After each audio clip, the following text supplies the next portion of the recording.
What's up? What's up? What's up? How you doing? Hey, listen. So, naturally, I like to always go back to the winners. I like to always go back and ask myself, what really works? Okay, what has always worked for you in the last 10 years? Okay, and naturally I will look for where did I get great results, where did most of my clients get results, why they got those results, what we did, how we did it, etc., etc.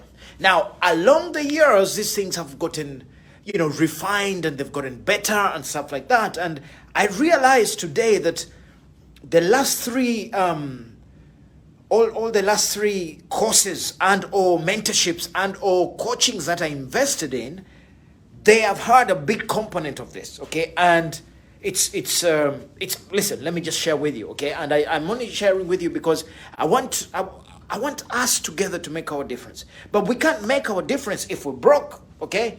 Joyce Meyer said long time ago, yes, I know, I used to listen to her, I still listen to her, I think that she's got a great message. She used to say, you cannot sustain the message if you are broke. You can't go and make the difference that you need if you're broke. So guess what? You got to work on that thing. And for me, the greatest barrier to my success was always the scarcity mindset. What do I mean? You're always worried. Will I make it? There's always a worry for bills. There's always a worry for people going to buy my stuff. Will my stuff work? Will it not work? So you're constantly in what? You're constantly in the mindset of scarcity. And that naturally gets in the way of you being able to what? To get what you need to get going forward. So guess what? I have just been getting ready right here. You see on the board?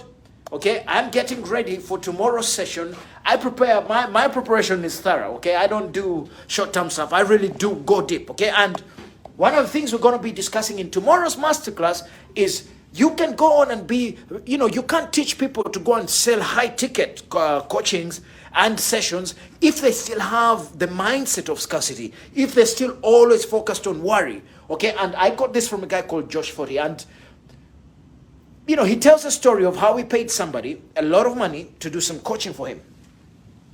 And that person said to him that, listen, first of all, when he called up and said, hey, I need you to, I need help. I am stuck. I need to get out of this position. So that person said, okay, no problem.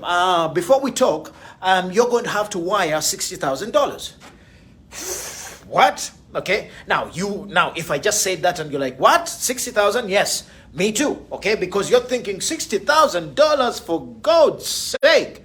Anyway, the person says, you're going to have to wire $60,000. And when you wire it, we can begin to work. So Josh goes then and does what he has to do, goes to the bank, borrows, pays this person $60,000 and says, okay, now help me out. Guess what? The person says, okay, first things first. What do you want? What do you want? Oh, I want this, I want this. And 3 sentences into what he wants, he goes into what he doesn't want. I don't want to be broke anymore. I don't want my wife to think this. I don't want this. I don't want this. He said, hey, stop. I said, what do you want? Let us get clarity so that we send out the right message to the ether. What are your desires? And goes, oh, coach, we've written goals before. Yes, not from a scarcity point of view. You got to write goals and desires from an abundance point of view, because the message, the feeling, the faith with which you do that is totally different from if you are writing goals from a scarcity point of view. So guess what? That's what you start. I'll give you a great example. I can't show you all this stuff, okay? Because it is for the lesson tomorrow if you want it. But guess what? You have to start off with, what do you want? Okay? Exactly what? Okay? And go deep. Write it down. Okay? And then second, you see I wrote up there, get out of the scarcity mindset. You must put emotions to it. Huh? Yes, you got to have emotions and ask yourself, the person who wants this stuff here, what kind of emotions do they feel on a daily basis? Guess what? People who are broke, people who are in scarcity mindset, what emotions do they go through every day? You think about it. Fear of rejection, fear of losing, anger, disappointment, all the time. Now that kind of energy cannot be able to attract what you want. It does the opposite. It repels that kind of stuff. So guess what? You got to go through emotions of the future certainty, confidence, joy, contentment, progress, growth, invisibility, gratitude, okay? Just some of the things that I was thinking, okay, because, by the way, this is what I always go through every day. I'm saying the kind of coach who is like me, who wants to make a difference, who wants to leave something for the next generation, who wants to leave the world a better place, what kind of things must I be in the future for me to be able to do that? Okay, now, next, what do? Then you have to ask yourself a question.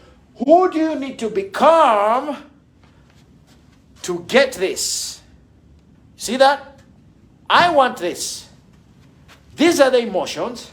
Who do I need to become? The person who deserves this. How do they show up in life? How do they behave? I'll just give you a few. They're disciplined, they're unconditional, they're joyful, they sacrifice, they're smart, they're well-groomed, they have empathy. Most importantly, they do not care about what other people think about them. Now, I share this with you because it has worked for me, it has worked for my clients, and I want it to work for you. Okay, I want you to be in a position where you stop and say, hey, maybe the reason I'm not getting further is because I'm always in a scarcity mindset. And that is the main point for this short video. Is the scarcity mindset preventing you from stepping into your greatness? And if it is, guess what? You can get out of it by right now saying, rather than be fearful, I am going to be focused. Rather than be in a position of, oh my God, I don't know what tomorrow is going to be. No, I am going to create tomorrow. I am going to work on it. I am going to show up. I am going to create a product. I am going to get and make calls. I am going to, create offers that are going to get people to buy, so that I don't have to worry about the future. I'm creating the future. Scarcity mindset is one of the greatest barriers to high ticket, but also to building great businesses. And if you can, think about what you really want, what emotions are required for the future, and who you need to become. Then you get onto the journey of building that. I know, because every leader that I have coached, every executive leader that I have coached, I have always taken them to the future. And I've always asked them, hey, what do you have to become? What kind of leader do you see yourself? And everyone who tapped into that, bingo, they went to the next level. That's what I want for you. I want for you to be able to say, you know what? What does the future look like? Be crystal clear. What does it look like? Who do I need to become? What do I need to be the kind of person who achieves that stuff? It works. I think for the 10th time, I'm rereading Think and Grow Rich by Napoleon Hill. And in the second chapter, they go again. It's got to be faith. But you got to set goals behind which there's faith that it will happen. You cannot say that I want to have an amazing home by the sea, but you don't have a feeling of faith and certainty behind it. It's not going to work. If you write it out of fear, if you write it out of, oh, maybe not, or it's just for dreamers, it's not going to happen. How about you say, I totally 110% believe that I'm going to have it. I'm going to do whatever it takes. Most importantly, I am going to be disciplined. I'm going to be focused. I'm going to be unconditional in how I do. I'm going to execute like a master. And in doing that, somehow the universe conspires to support you. When we get out of the mindset of scarcity, we begin to get into the mindset of abundance. And abundance comes with the feelings of confidence and certainty and contentment and growth and stuff like that. And that mindset somehow is much more conducive to producing what we want in life.